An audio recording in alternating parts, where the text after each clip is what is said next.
Alhamdulillahi Rabbil Alamin. Wassalatu wassalamu ala Sayyidina Muhammadin wa ala alihi wa ashabihi wa man tabi'ahum bisanin ila yaumiddin. Yang kami muliakan segenap pengurus Rabithah Alawiyah, terkhusus beliau Habib Syekhan bin Abdul Qadir As-Segaf, kemudian beliau Habib Ahmad bin Muhammad Al-Atas, kemudian saudara moderator, kemudian tim peneliti yang hadir semua pada sore hari ini. Terlebih lagi kepada yang mulia guru-guru kami, beliau Syekhina Muhammad Najih Maimun, atallahu baqa'ah wa razaqahu sihatan wa afiyah. Pada kesempatan sore hari ini kami akan membahas tentang syuhrah wal istifadah. Mohon maaf saudara Muhammad, bisa diperkenalkan dulu latar belakangnya? Oh, latar belakang. Saya atas nama Muhammad Muhaimin Bahiruddin, berasal dari kota Jember. Saya dari kecil tidak punya ijazah SD, juga tidak punya, MI tidak ada. Saya dari kecil mondok di Sarang, masuk tahun 2000, keluar tahun 2019. Hanya mondok saja itu. Ngaji saja. Jadi nanti kalau misalkan apa yang saya sampaikan kurang benar atau tidak sesuai dengan kekinian, kami mohon maaf. Waalaikumsalam. Tapi Madura juga? Bukan. Saya Jawa. Oh baik, iya. Siap. Jember itu 95% Madura. Nah, yang 5% Jawa itu kebetulan di daerah saya. Baik. Silakan. Jadi mungkin agak datar-datar aja, tidak seperti Gus Maimun tadi. Bismillahirrahmanirrahim. Ini terkait asyurah wal istifadah. Untuk membahas tentang asyurah wal istifadah ini, terlebih dahulu kami akan membahas tentang mustanadul hukminya, di mana sesuatu yang menjadi hukum itu pasti ada dasar daripada hukum tersebut, baik diambilkan dari masadirut tasri', ayat atau ahkam, atau memang hadis dan seterusnya. Nah, ternyata di dalam kitab-kitab fikih, kemudian juga di dalam kitab-kitab ilmu nasab, itu didasarkan pada sebuah hadis Al-Imam Al-Bukhari, tepatnya pada juz pertama dalam bab Ada'il Khumus minal Iman, yang redaksinya begini: Haddatsana Ali bin Al-Ja'ad qala akhbarana Syu'bah an Abi Jamrah qala kuntu aqudu ma'abni Abbas yujlisuni ala saririhi faqala akim indi hatta aj'ala laka sahman min mali. Jadi peristiwa Ibnu Abbas ini yang diriwayatkan oleh Abi Jamrah. Abi Jamrah ini adalah salah satu mutarjim daripada Ibnu Abbas, karena pada waktu itu Ibnu Abbas menjadi penguasa dari Minkibali Sayyidina Ali bin Abi Thalib di Basrah. Kemudian beliau punya mutarjim namanya Abi Jamrah. Nah, Abi Jamrah ditawari untuk duduk atau tinggal di sisi Ibnu Abbas, sampai dijanjikan untuk dikasih uang karena sebagai mutarjim, sebagai penjembatan antara Ibnu Abbas dengan rakyat pada waktu itu. Nah, kemudian pada saat dari syarah-syarah hadis, pada saat Abi Jamrah membahas tentang bahwa di rumahnya itu ada bejana atau gentong untuk membuat anggur, seketika itu Ibnu Abbas berkata seperti ini: Summa qala inna wafda Abdul Qais lamma atau Rasulullah sallallahu alaihi wasallam. Sesungguhnya pada saat delegasi Abdul Qais itu mendatangi atau sowan kepada Rasulullah sallallahu alaihi wasallam, qala manil qaum. Rasulullah ketika itu menanyakan, manil qaum au manil wafdu? Siapa kaum ini? Siapa delegasi ini? Nah, para surahul hadis, baik siapa Ibnu Hajar Al-Asqalani dalam Fathul Barinya atau yang lain, Al-Qari dan seterusnya, itu maksud dari pertanyaan itu adalah menanyakan tentang ansabihim, an-nasabid dhaif. Intinya itu, siapa yang datang tuh maksudnya ini keturunan siapa. Sehingga dari hadis itu kemudian ada kesunan bahwa ketika ada orang didatangi tamu, disunahkan untuk menanyakan ini nasabnya siapa, dari mana. Yang tujuannya apa? Liyunazzila manzilahum, agar supaya si tuan rumah bisa memposisikan atau menempatkan pada posisinya yang semestinya. Misalkan keturunan orang baik, kemudian kaum yang syaraf dan seterusnya. Nah, setelah itu jawabannya jawabannya Abdul Qais tadi, qalu Rabi'ah. Mereka menjawab bahwa kami adalah keturunan Rabi'ah. Abdul Qais, delegasi tadi, kemudian menjawab qalu Rabi'ah. Seketika itu di disabdakan oleh kanjeng Nabi Muhammad sallallahu alaihi wasallam, marhaban bil qaum au bil wafdi ghaira khazaya wala nadama. Selamat datang kaum keturunan Rabi'ah atau delegasi keturunan Rabi'ah tanpa terhina juga tanpa ada penyesalan. Nah, dari hadis ini kemudian para ulama mengistimbat hukumnya, sebagaimana diskursus ilmu ushul fikih itu ketika ada sebuah hadis nanti digali hukumnya itu ini menimbulkan apa hukumnya. Nah, istimbatul hukumnya begini. Para ulama sepakat, baik ahli nasab, baik ulama ahli fikih, mereka sepakat bahwa hadal hadis min asrahil ahadis, termasuk paling soreh-sorehnya hadis, dalalatan ala annal ansab tasbutu bisyurah wal istifadah. Bahwa hadis ini merupakan hadis yang paling soreh untuk mendalilkan syurah wal istifadah sebagai mekanisme dalam penetapan nasab. Itu yang pertama. Kemudian sebelum saya membahas lebih detail tentang asyurah wal istifadah, terkait tentang definisinya, kemudian masanya, kemudian jumlah orang yang membawanya harus berapa, kemudian kedudukannya di dalam ilmu nasab bagaimana, terlebih dahulu dari hadis tersebut sudah difahami bahwa Kanjeng Nabi Muhammad SAW seketika mendengar jawaban dari delegasi Abdul Qais bahwa mereka keturunan Rabi'ah, ini Kanjeng Nabi langsung menetapkan bahwa nasab tersebut adalah nasab yang benar. Beliau mengiyakan, beliau mentakrirkan, ikrar. Berarti kalau ikrar Kanjeng Nabi berarti nasabnya sahih. Padahal Abdul Qais ini kalau dilihat dari kitab sejarah, ketika menisbatkan nasabnya kepada kakek yang keenam, karena kita tahu bahwa Abdul Qais ini adalah bin Afsa, bin Du'mi, kemudian bin Jadilah, bin Anazah, bin Asad, bin Rabi'ah, bin Nizar, bin Ma'ad, bin Adnan. Jadi jarak antara Abdul Qais kemudian dengan Rabi'ah yang dinisbatkan pada waktu itu sampai 500 tahun lebih. Dan pada saat itu keadaan orang Arab belum menulis nasab-nasab mereka di dalam kitab-kitabnya. Belum ada budaya tulis menulis. Rasulullah SAW seketika itu menerima jawaban atau membenarkan membenarkan jawaban daripada delegasi tadi tanpa mutolabah, mana syahidnya, mana kitabnya, mana catatan sejarahnya, mana bukti konkretnya. Tidak ada pertanyaan seperti itu.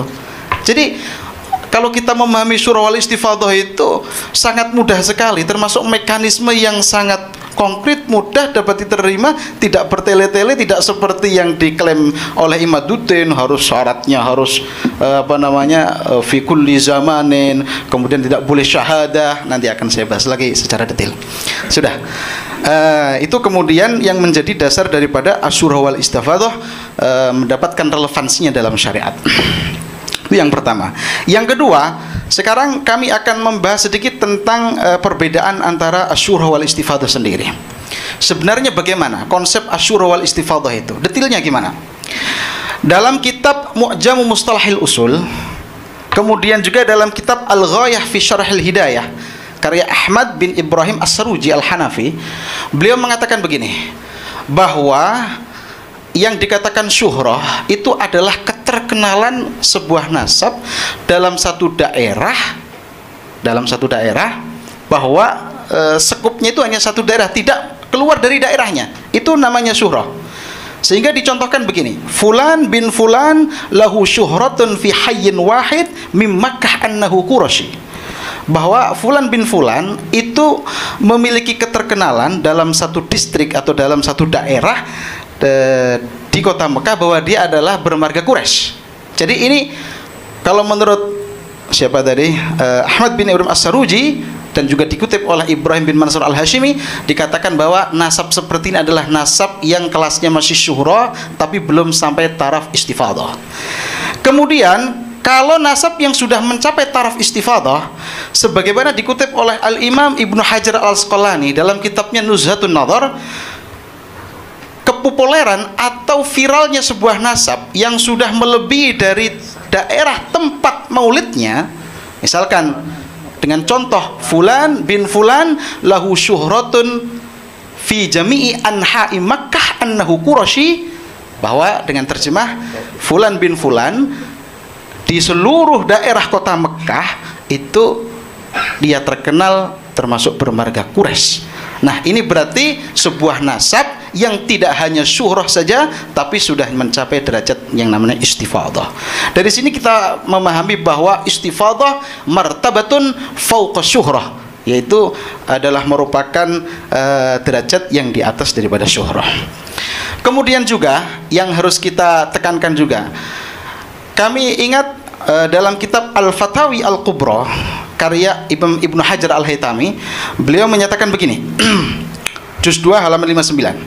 Beliau mengatakan begini, bahwa al-istifadah taratan taqwa ila haddil tawatur wa taratan la.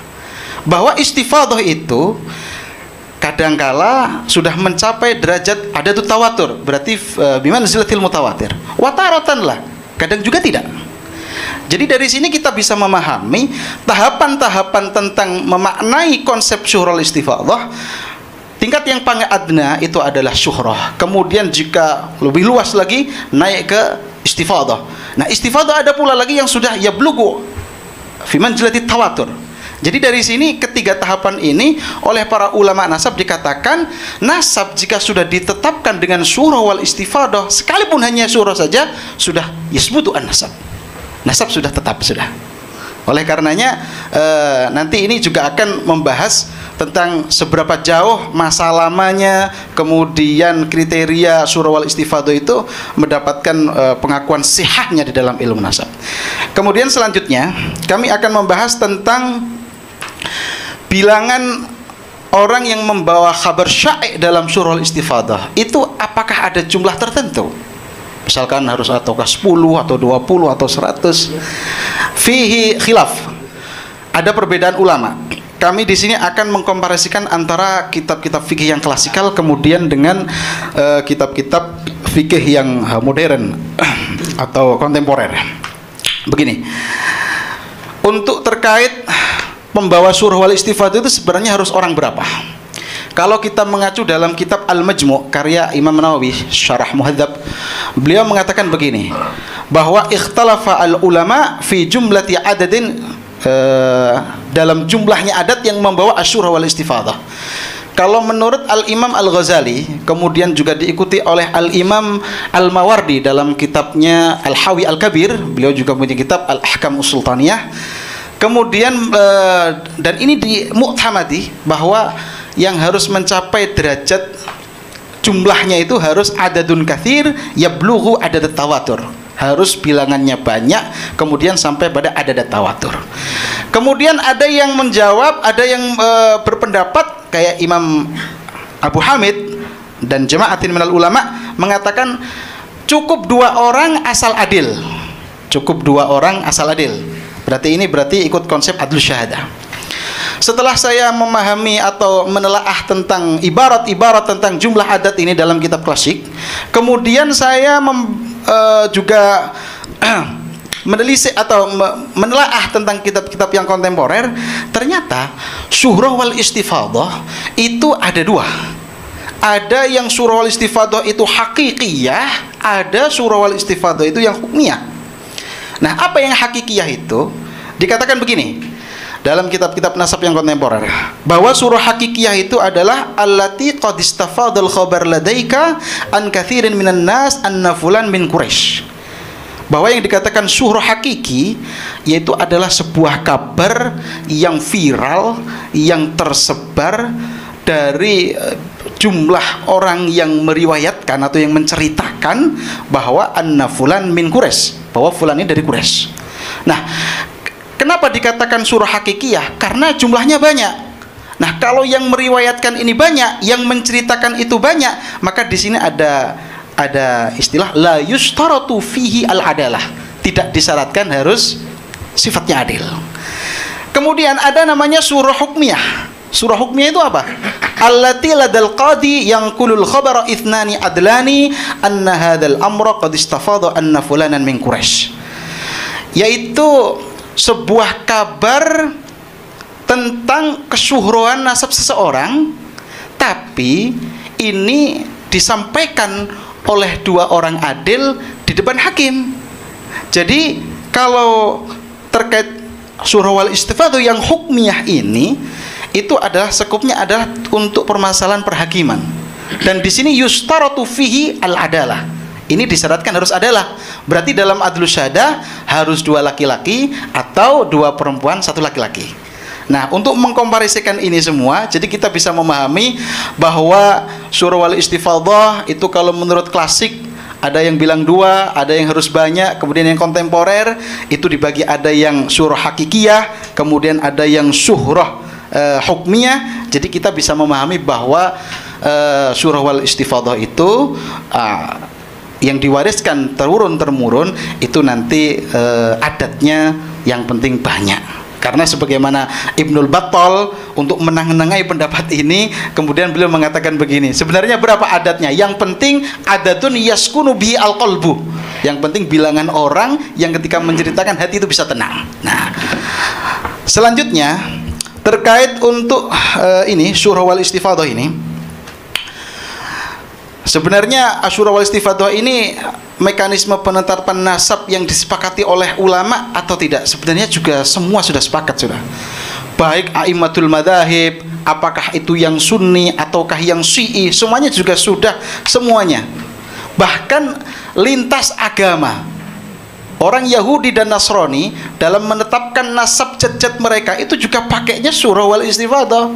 Artinya cerita turun-temurun dari kakek moyangnya, kakek nenek moyangnya, kemudian dari paman-pamannya, bahwa ini keturunannya ini ke atas dan seterusnya, itu juga pakai apa namanya asyurah wal istifadhah. Syiah yang kontemporer kayak misalkan An-Naraqi dalam kitabnya Mustanadus Syiah fi Ahkami Syariah itu juga jelas.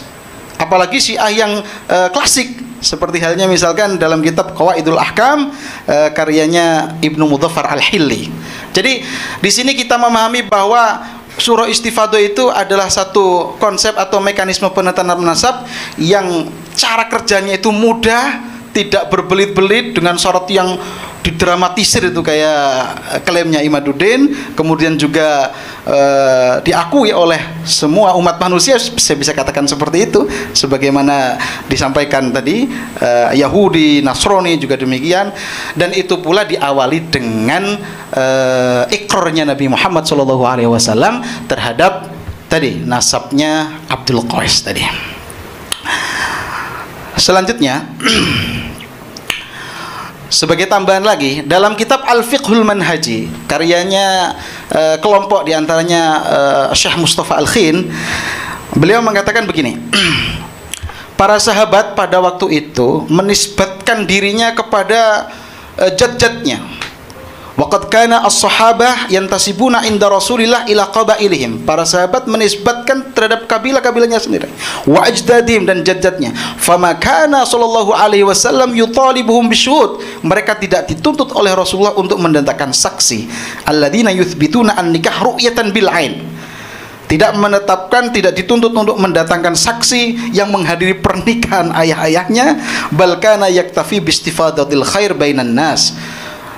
Bistifadatil khabar bainan nas, mencukupkan untuk kabar yang sudah viral di antara. Yang penting duna wujudi mukhalif, tanpa ada mukhalif. Nanti saya bahas tentang masalah mukhalif.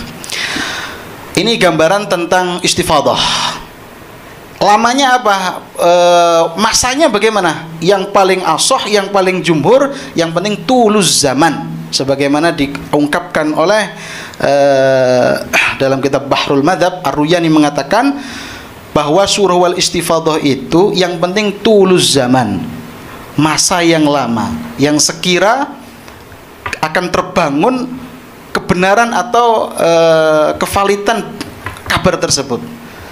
Nah, dalam masa yang lama itu sekira tidak ada mukhalif, tidak ada mu'arid, tidak ada munazi, begitu.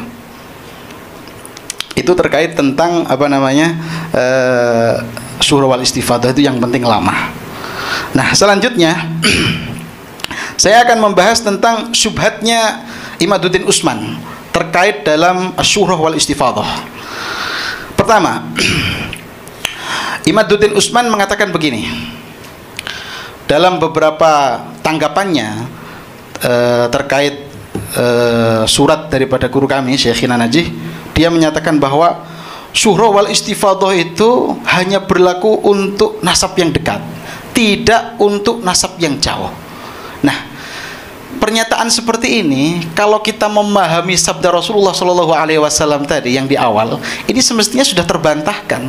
Dia kalau mengatakan syuhra wal istifadah itu hanya untuk nasab dekat, artinya antara ayah dan bapak atau tidak jauh-jauh amat, mestinya Imaduddin Utsman secara tidak langsung menolak ikrar daripada Nabi Muhammad SAW terhadap jawaban Abdul Qais yang mengaku keturunan Rabi'ah. Itu satu. Yang kedua, dia mengabaikan juga ibarat di dalam Al-Hawi Al-Kabir. Wa amman nasab fayathbutu bisama'il khabar asy-sya'i' al-kharij ila haddil istifadah fi awqatin mukhtalifah wa ahwalin mutabayinah. Jadi nasab yang ditetapkan dengan asyurah wal istifadah ini memang nasab yang ditemukan fi awqatin mukhtalifah wa ahwalin mutabayyinah. Kemudian fayakhussunahu bin nasab ila abin, mereka mengkhususkan dengan nasab ila abin, nasab dekat, au ya'ummunahu bin nasabin a'la, atau mengumumkan kepada nasab yang lebih jauh. Fayaquluna hadza min Bani Hasyim, mereka kemudian berkata ini keturunan Bani Hashim, au min Bani Umayyah, atau Bani Umayyah, fayathbutu nasabuhu fil khusus wal umum bil khabari asy-sya'i. Jadi kami kira untuk menanggapi klaim Imad yang mengatakan syuhra wal istifadah hanya berlaku untuk nasab dekat, kami kira orang yang membaca tentang kitab fikih sudah tahu bahwa ini adalah klaim yang sesat, menyesatkan ini. Nah, selanjutnya yang paling kami ini ada jawaban Imad ini ketika menjawab surat dari guru kami. Dia mengatakan begini, teksnya begini: karena syahadah atau kesaksian itu memang adalah apa yang saksi lihat dan saksi dengar tentang individu itu secara langsung, bukan yang saksi impikan atau halusinasikan. Jadi Imad ini memahami syuhrah wal istifadah itu difahami bahwa ketika ada orang bersaksi atas dasar syuhrah wal istifadah, ini tidak sah. Kenapa tidak sah? Logikanya Imad begini, namanya saksi itu ya melihat apa yang ia lihat, mendengar apa yang ia dengar secara langsung. Jadi menurut Imad, ketika ada yang mengatakan bahwa nasab Ba'alawi ini kemudian diklaim sebagai nasab yang subutnya bil syuhrah wal istifadah, ini tidak sah. Kenapa? Karena yang bersaksi pada hari ini itu tidak boleh atau tidak sah menurut logika Imad menceritakan keadaan yang tahun abad atau kurun 400 itu tadi. Itu Imad berkata seperti itu ketika menjawab tulisan daripada guru kami. Nah, ternyata syahadah ala nasab bitarikil syuhrah wal istifadah ini adalah ijma' daripada ulama. Saya bacakan satu persatu. Dari madhab Maliki, Imam Abdurrahman Muhammad bin Muhammad al-Utaki al-Maliki mengatakan begini, dikutip oleh At-Tawdih li Syarhil Jami' Sahih: asy-syahadah 'alan nasab al-masyhur bis-sama' jaizatun inda jami'il fuqaha, bahwa bersaksi terhadap nasab yang sudah masyhur dengan lewat mendengarkan itu diperbolehkan inda jami'il fuqaha. Jadi misalkan ada orang kemudian ingin menyaksikan bahwa nasabnya ini disaksikan di mana, di depan qadhi, di depan hakim, sah-sah saja asalkan dia mendengar dari jamaah tadi, mendengarkan dari syuhrah wal istifadahnya tadi. Kemudian Al-Imam Al-Ghazali yang dikutip oleh Al-Imam Ar-Rafi'i dalam kitab Al-Aziz Sarhul Wajiz, an-nasab yasbutu bis-sama' min qaumin la yanhasiruna inda syahid. Nasab itu bisa tetap dengan dasar mendengar dari kaum yang tidak terhitung inda syahid, di sisi syahid. Kalau sudah seperti itu fayashhadu bihi, maka dia boleh bersaksi, li'annahu la yumkin ru'yatu. Lagi-lagi pendapatnya dari kalangan Syafi'i ini mematahkan klaimnya Imad tadi. Kemudian juga Al-Faqih Burhanuddin Ibnu Mazah Al-Hanafi, beliau mengatakan asy-syahadah fil ansab tahillu bisyurah wa tasamu fin nasab. Yang terakhir An-Nasabah Al-Hambali Al-Faqih mengatakan begini, ajma'a ahlul ilmi ala sihhati syahadah biha fin nasab wal wiladah. Dari sini seluruh ahlu ilmi bersepakat atau ijma' terhadap keabsahan persaksian tentang subutun nasab dengan dasar asyuhrah wal istifadah. Sehingga keterangan-keterangan yang saya jelaskan tadi ini secara tegas, secara sharih meruntuhkan klaim Imad bahwa syahadah dengan syuhrah wal istifadah itu tidak sah. Nah, yang terakhir untuk menjawab tentang apakah syuhrah wal istifadah itu dalam setiap generasi harus tercatat atau harus fi kulli zamanin itu harus syuhrah terus. Kita kan tadi sudah membahas bahwa syuhrah wal istifadah itu ada kalanya yang tingkatannya hanya syuhrah saja, ada kalanya yang sudah sampai pada taraf istifadah, ada kalanya yang sudah sampai ya blugu darajat tawatur tadi. Nah, apakah sebenarnya syuhrah wal istifadah itu harus fi kulli zaman? Mestinya begini, syuhrah wal istifadah itu akan terus berlangsung kayak tadi Abdul Qais mulai zamannya Rabi'ah sampai Kanjeng Nabi itu didengarkan oleh generasi selanjutnya, diturunkan pada generasi selanjutnya, terus begitu terus. Itu namanya syuhrah wal istifadah seperti itu. Nah, yang menjadi kesalahan terbesar Imad bahwa syuhrah wal istifadah itu harus ada dukungan atau catatan kitab nasab. Nah, itu yang salah itu.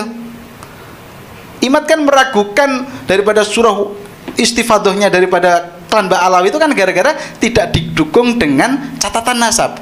Padahal syuhrah wal istifadah itu tidak butuh daripada harus ada catatan nasab, itu tidak butuh.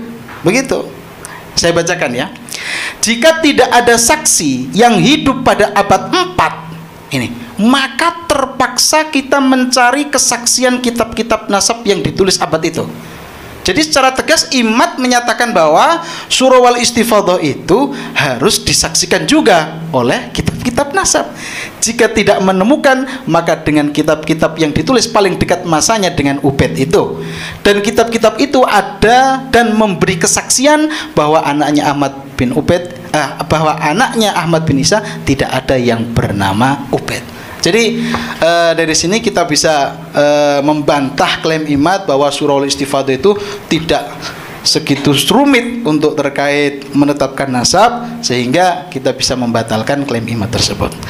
Kemudian syubhatnya Imad lagi, ini yang sering kali dikutip di dalam kitab-kitabnya, trilogi kitabnya itu, kitab atau buku tidak tahu saya tadi. Itu dia mengatakan bahwa syuhrah wal istifadahnya klan Ba'alawi itu syuhrah yang hadisah, syuhrah yang baru, artinya tidak yang sudah lama.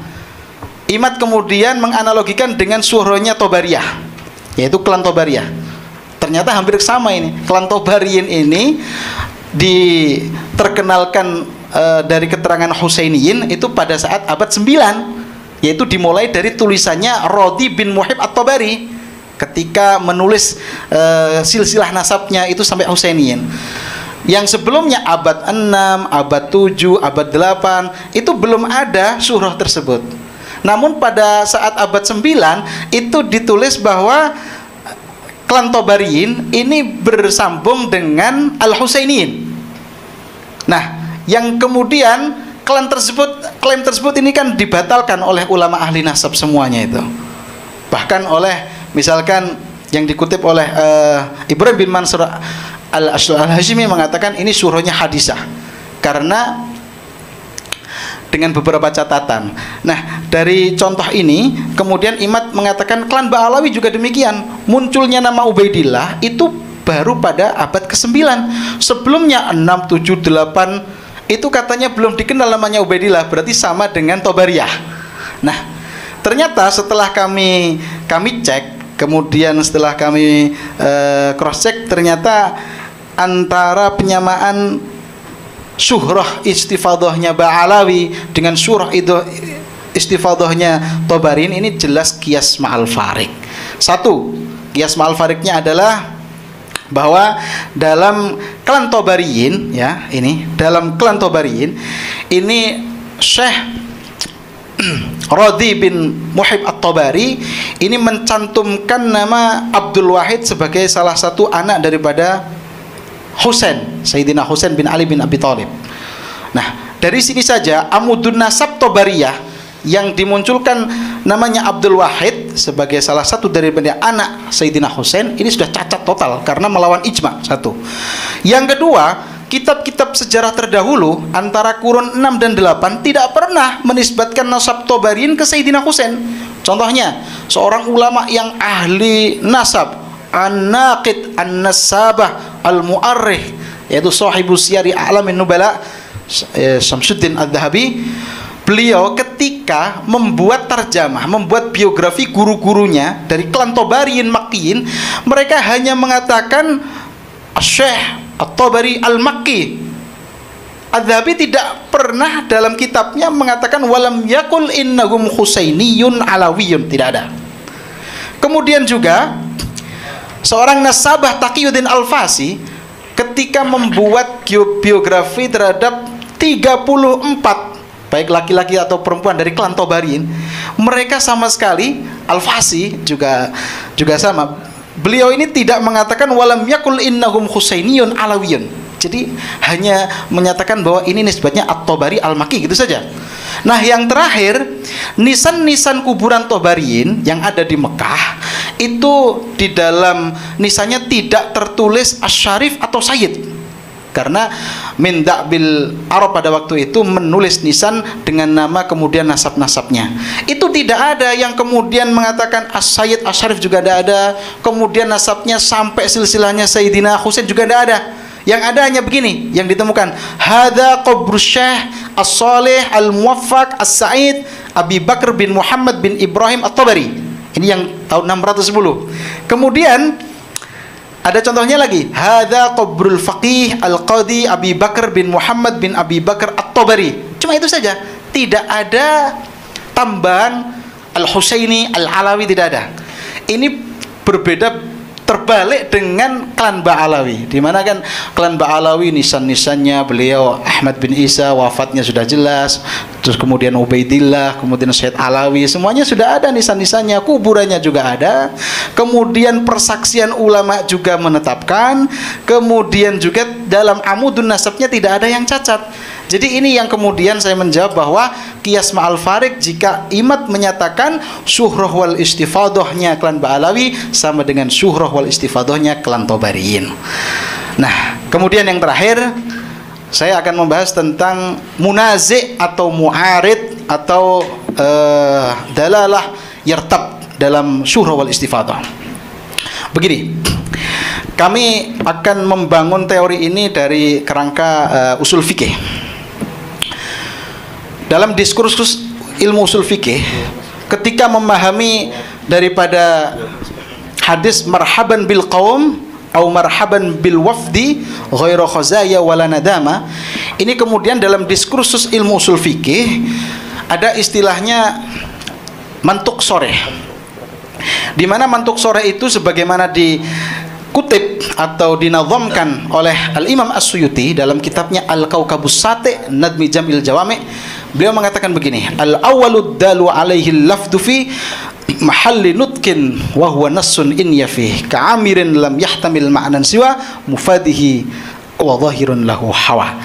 Jadi kita memahami teks marhaban bil qaumi au bil wafdi ghairu khazaya wala nadama ini secara makna nasnya, secara dalalah mutabaqahnya ini memberi pengertian bahwa Kanjeng Nabi mempersilahkan kaum yang tadi mengaku kaumnya Rabi'ah.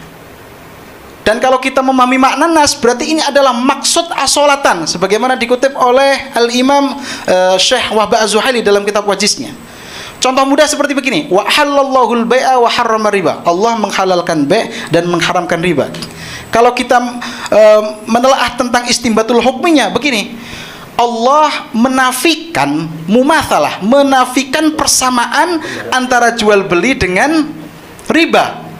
Karena maksud ayat itu liraddi alal yahud, untuk menolak Yahud bahwa Yahud mengatakan innamal bai'u mithlur riba, bahwa bai' itu seperti halnya riba.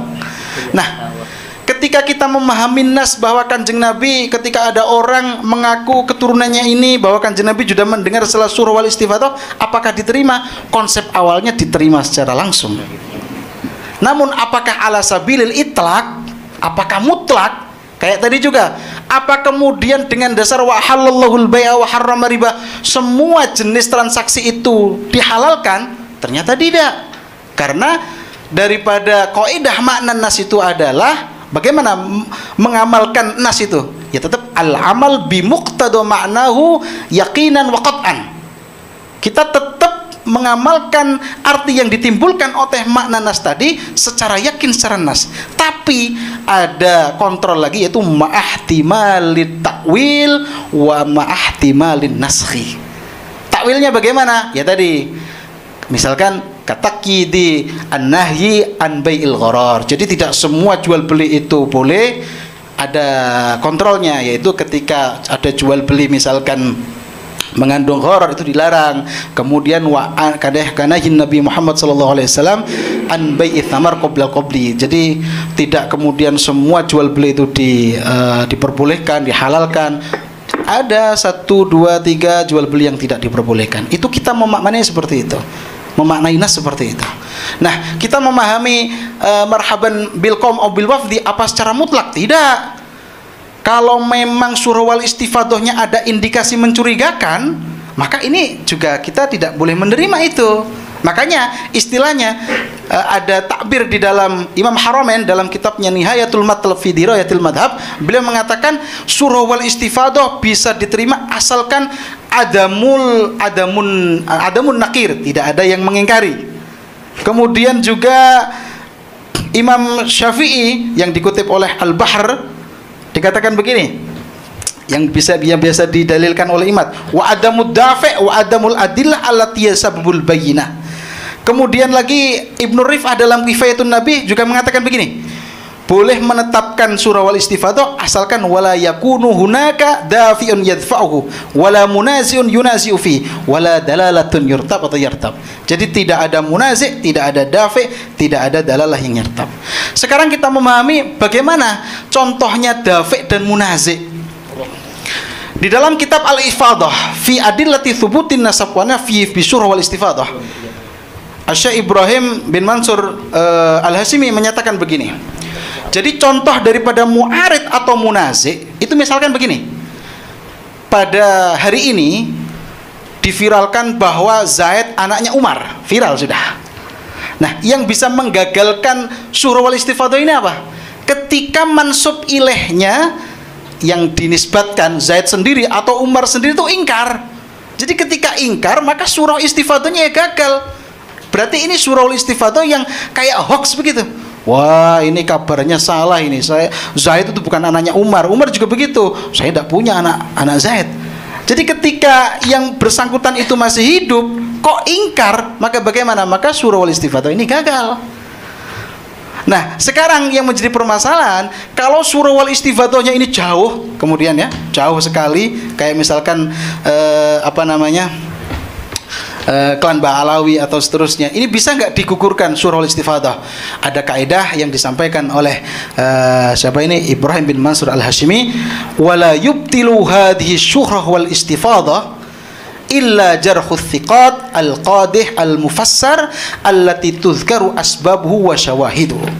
Tidak ada yang bisa membatalkan surah wal istifadah kecuali kritikan dari pakar nasab yang kredibel, yang dilengkapi dengan penjelasan sebab dan bukti yang konkret.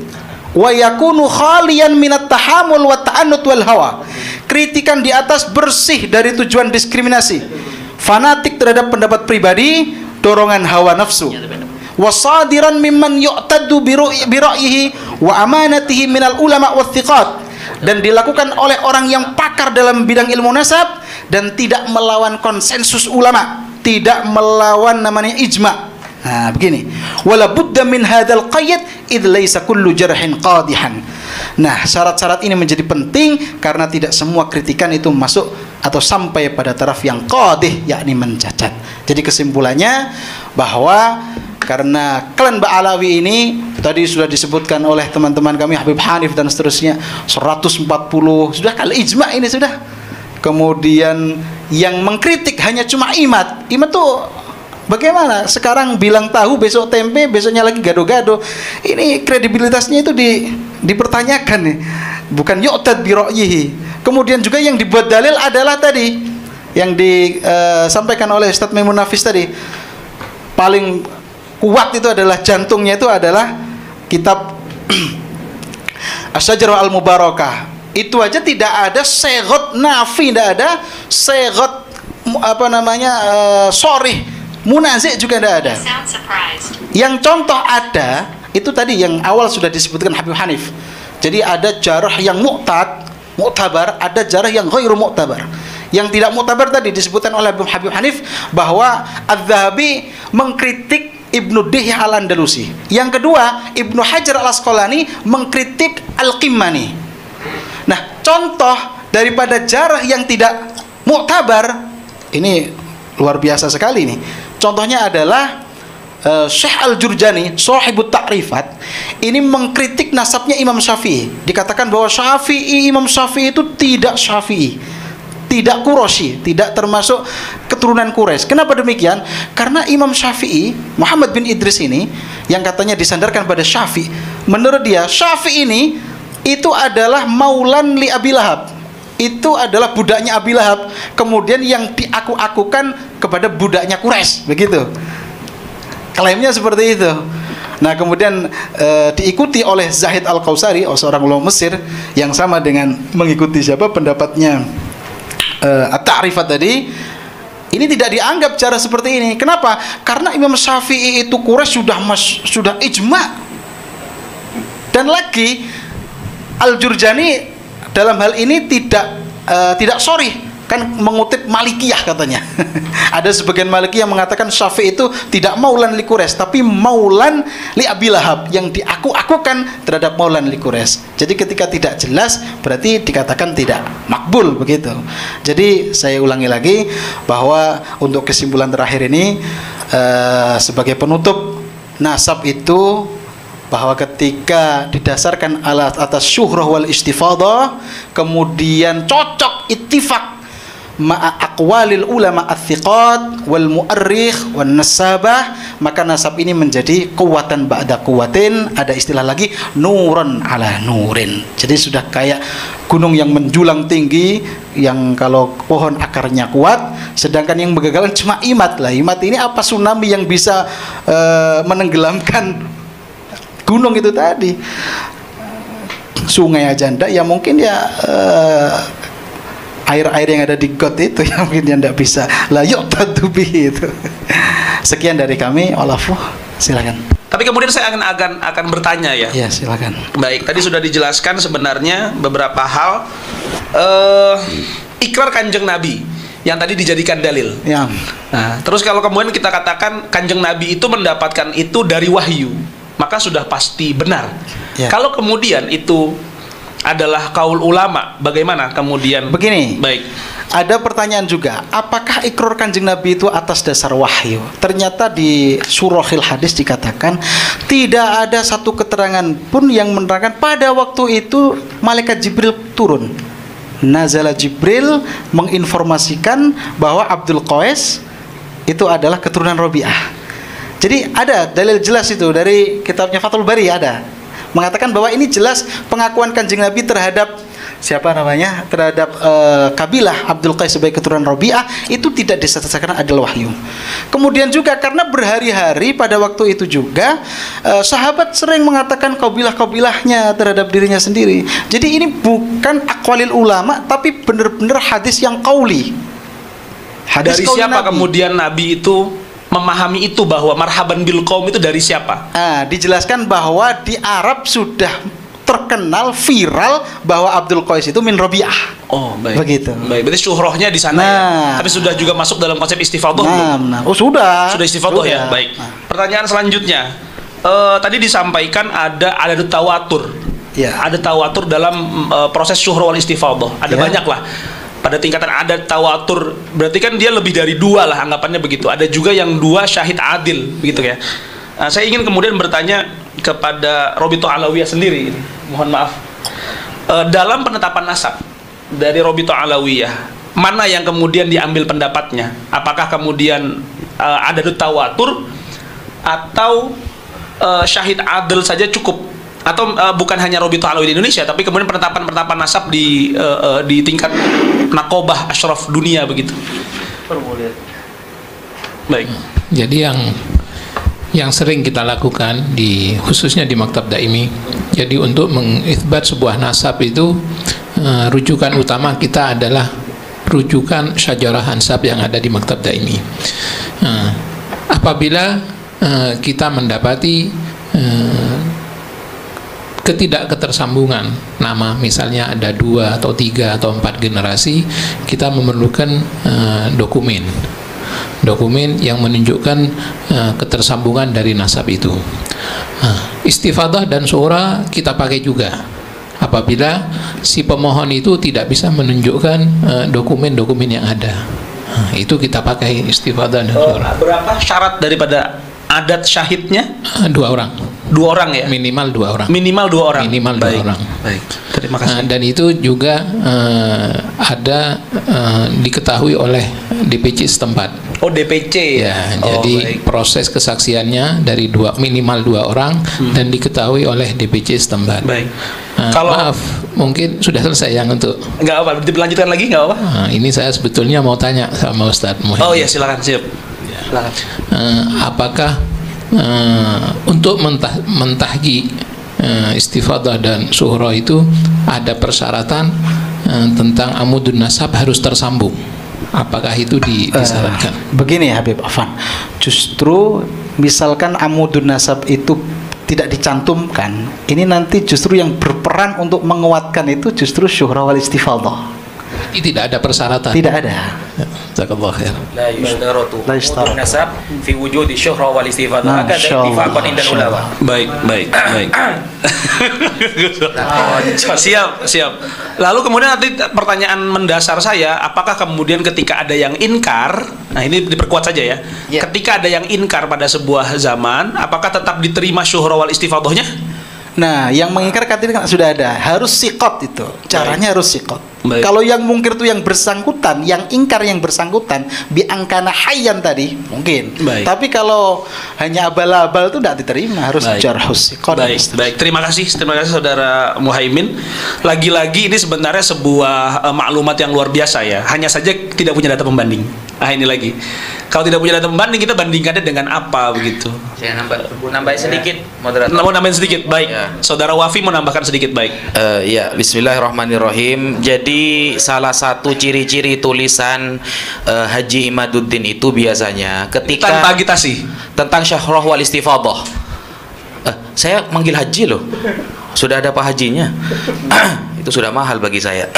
Nah, jadi ya, ketika ini ciri-ciri tulisan beliau itu rata-rata beliau itu membaca sebuah dalil, tapi biasanya antara tidak hatam atau beliau berkhianat terhadap dalil itu.